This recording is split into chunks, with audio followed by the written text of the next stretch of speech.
మధ్యప్రాచ్యంలో దౌత్య యుద్ధ సమీకరణాలు అత్యంత ఉద్రిక్తంగా మారిన తరుణంలో ఇరాన్ దేశ అత్యున్నత నాయకత్వానికి సంబంధించి ఒక ఊహించని సంచలన వార్త ప్రపంచ వ్యాప్తంగా తీవ్ర కలకలం రేపుతోంది. ఇరాన్ సుప్రీం లీడర్ మస్తబా ఖమేనీ తీవ్ర ప్రాణాపాయ స్థితిలో ఉన్నారని, ఆయన ఆరోగ్యం అత్యంత క్షీణించి ఆసుపత్రిలో చికిత్స పొందుతున్నారంటూ ఇజ్రాయెల్ మీడియా విస్తృతంగా కథనాలను ప్రసారం చేస్తుంది. ఫిబ్రవరి చివరి వారంలో అమెరికా ఇజ్రాయెల్ బలగాలు ఉమ్మడిగా జరిపిన వైమానిక దాడుల్లో ఆయన తండ్రి, నాటి Iran supreme leader Ayatollah Ali ఖమేనీతో పాటు పలువురు కుటుంబ సభ్యులు దారుణంగా హతమయ్యారు.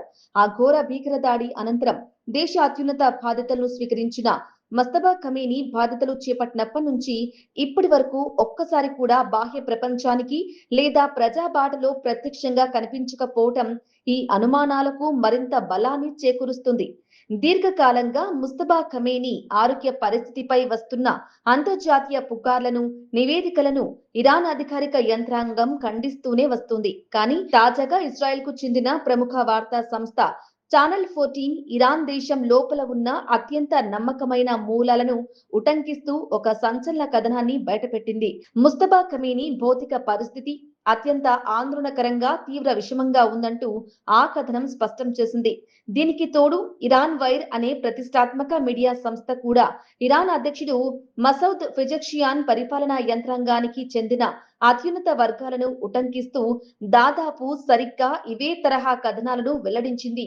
ఫిబ్రవరి 28న సుప్రీం లీడర్ అధికారిక కాంపౌండ్ పై అమెరికా జరిపిన విధ్వంసకర దాడి తర్వాత నుంచి ఇప్పటి వరకు ముస్తబా ఖమేనీ తన కేబినెట్ మంత్రులలో ఏ ఒక్కరిని కూడా ముఖాముఖి కలవలేదని ఆ రెండు నమ్మకమైన మూలాలు స్పష్టం చేయడం గమనార్హం. ఇరాన్ పవర్ కారిడార్లలో సాగుతున్న అంతర్గత సమాచారం ప్రకారం ఆయన ఏ క్షణంలోనైనా కన్నుమూసే అవకాశం ఉందని, ఆయన భౌతిక కాయం తీవ్రంగా క్షీణించిపోవడంతో ఈ వార్త ప్రస్తుతం ఇరాన్ రాజకీయ, సైనిక నాయకత్వంలోని అత్యున్నత స్థాయి వర్గాల్లో తీవ్రంగా చక్కర్లు కొడుతుందని తెలుస్తోంది. అధ్యక్షుడు పెజెక్షియాన్ కేబినెట్ కు అత్యంత సమీపంలో ఉండే ఒక కీలక వ్యక్తి వ్యాఖ్యానిస్తూ ఆయన భౌతిక పరిస్థితి అత్యంత దయనీయంగా ఉంది.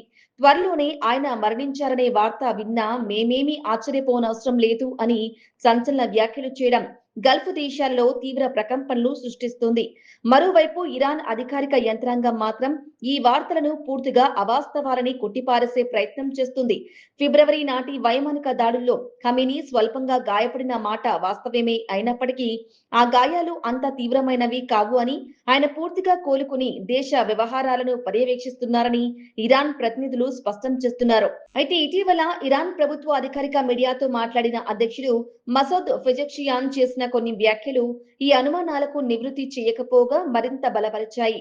ప్రస్తుతం సుప్రీం లీడర్ తో నేరుగా కమ్యూనికేట్ చేయడం లేదా సంప్రదింపులు జరపడం అత్యంత కష్టతరంగా, సంక్లిష్టంగా మారిందని పెజెక్షియాన్ స్వయంగా అంగీకరించారు.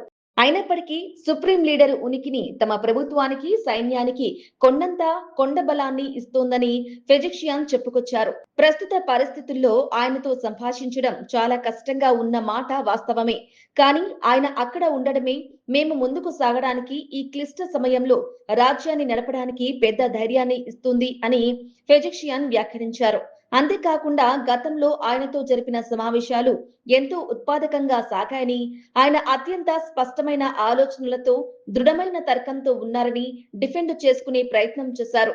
కానీ అధ్యక్షుడు ఎంతగా సమర్థించుకున్నప్పటికీ ఇరాన్ సుప్రీం లీడర్ ముస్తబా ఖమేనీ సుదీర్ఘ కాలంగా ప్రజల ముందుకు రాకపోవడం, కనీసం ఒక వీడియో సందేశాన్ని కూడా విడుదల చేయకపోవడం ప్రాంతీయ, అంతర్జాతీయ పరిశీలకులలో సరికొత్త ఊహాగానాలకు తావిస్తుంది. పాశ్చాత్య నిఘా వర్గాలు, ఇరాన్ విపక్షాల ప్రాతినిధ్య వర్గాలు అందిస్తున్న వివరాల ప్రకారం ఫిబ్రవరిలో జరిగిన ఆ భయానక క్షిపణి దాడిలో ముస్తబా ఖమేనీ శరీరం తీవ్రంగా వికృతమైందని, కోలుకోలేని స్థాయిలో అవయవాలు దెబ్బతిన్నాయని తెలుస్తోంది. దాడులు జరిగి ఇన్ని నెలలు గడుస్తున్నా ఆయన ఒక్కసారి కూడా బహిరంగంగా కనిపించకపోవడం, కేబినెట్ తో ప్రత్యక్షంగా భేటీ కాకపోవడం వంటి పరిణామాలు ఇజ్రాయెల్ మీడియా చేస్తున్న ప్రకటనలకు ఊతమిస్తున్నాయి. ఒకవైపు అమెరికా వైమానిక దాడుల భయంతో సురక్షిత ప్రాంతాల్లో దాక్కున్నారా, లేక నిజంగానే మరణం అంచుల్లో ఉన్నారా అనేది ప్రస్తుతం మిస్టరీగా మారింది. ఏది ఏమైనా మధ్యప్రాచ్యంలో యుద్ధ మేఘాలు అలముకున్న ఈ తరుణంలో ఇరాన్ అత్యున్నత నాయకుడి చావు బతుకుల వార్త ఇస్లామిక్ ప్రపంచంలోనూ, గ్లోబల్ డిప్లొమసీలోనూ మునుపెన్నడూ లేని స్థాయిలో తీవ్ర ఉత్కంఠను రేకెత్తిస్తోంది.